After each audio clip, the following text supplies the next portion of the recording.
Do you think Emperor Ashoka was all about Buddhism and peace? What if I tell you he ran one of the most powerful spy networks of his time? Welcome to Behind the Books, where books get a cloak and dagger upgrade. Imagine a kingdom not just ruled by laws or swords, but by silence, whispers, and unseen eyes, where loyalty was not born out of love, but by strategy, where the greatest weapon was information. Textbooks often portray Ashoka after the Kalinga War as a sad king turned monk, but actually, before that, he was a strategist, a political master, and a ruthless prince. After the horrifying Kalinga War in 261 BC, where 1 lakh people died and 1.5 lakh were taken captive, Ashoka was deeply moved by the bloodshed and he got converted into Buddhism. But don't let the Dharma Chakra fool you, because he still had an intense intelligence system. So, where did it all begin? It begins with the OG spy master himself, that is Chanakya.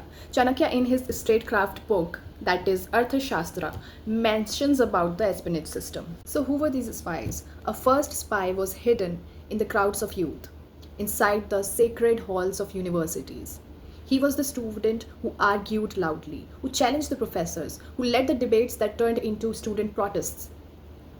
But all these rebellions, all these protests were planned. They were deliberate. They were not in the youthful spirit. These students were planted by the government to test the waters, to know how the student felt about the government. Next spy was an ecstatic recluse.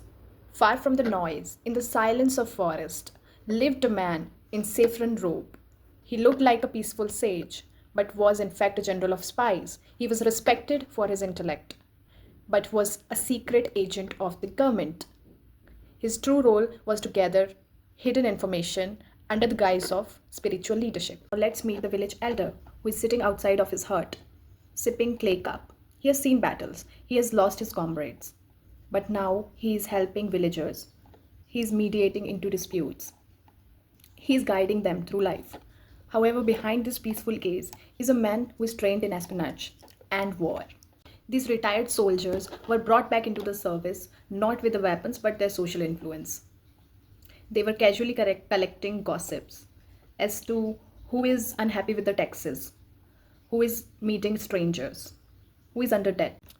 The fourth kind of spies were the unsuccessful merchants. Yes, you heard it right, not the successful ones, but the failed traders. They were seen as useless by the society. However, Chanakya perceived them to be ambitious and desperate for success, and they usually traveled widely for trade, hence, a perfect fit to be appointed as spies. However, Chanakya warns king of their cunning nature. If they turned hostile, they were to be exiled immediately. Finally, the most dangerous of all was the religious leader. He built ashrams outside the city, not for peace but for politics. His mission was to influence the wealthy, and his blessings were calculated, and so were his predictions of disasters and death.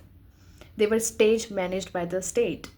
He was seen as a miracle worker by the people, but for the state, he was a weaponized prophet.